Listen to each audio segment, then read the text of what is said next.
finding ways to work with the other side of the aisle. And I think this is really important for our state, for this process, for this time that we're in now. The longest-serving governor in Texas history is making his way back to the state capitol. Rick Perry is now a senior advisor to House Speaker Dade Phelan.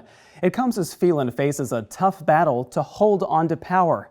Politics reporter Ryan Chandler is tracking this very race. And Ryan, there is so much to unpack with this one, but I want to start with just the basics. Tell us about the power that particular position, the Speaker of the Texas House, has.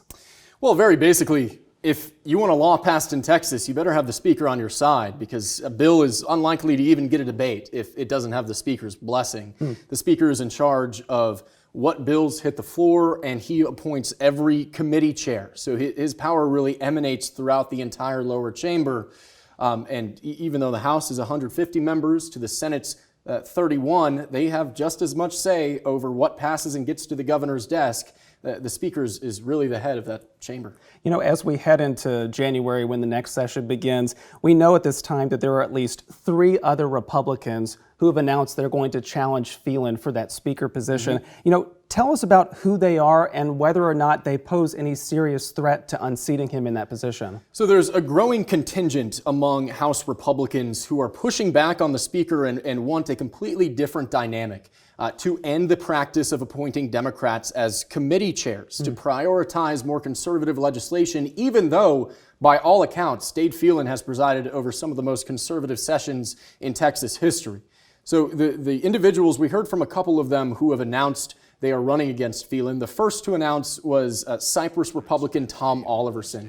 His claim to fame last session was his championing of SB 14, which banned trans kids from getting gender transition surgery. Very controversial, a red meat conservative priority certainly, but one that really ostracized him from Democrats.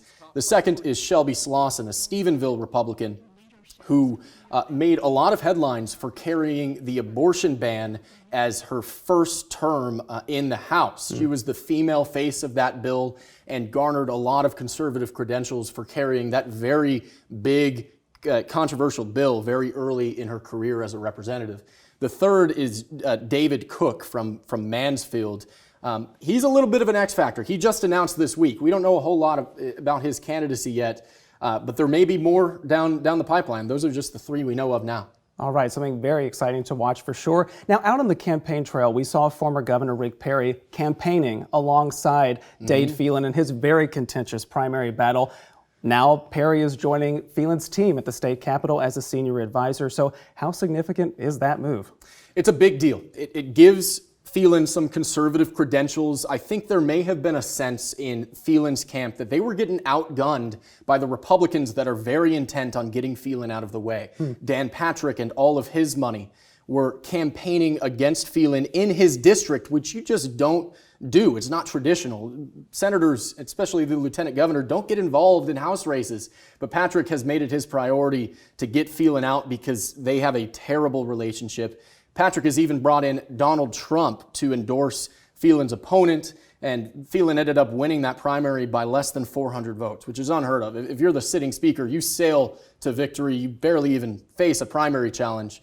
All that to say, Phelan was on his heels, and he's bringing in some firepower to boost up their defense in a way. Rick Perry gives them some credentials and somebody who really knows the Capitol better than anybody else, so that they can strategize and bring in more conservatives into his corner. Something definitely to watch. Ryan Chandler, thank you as always. Thank you.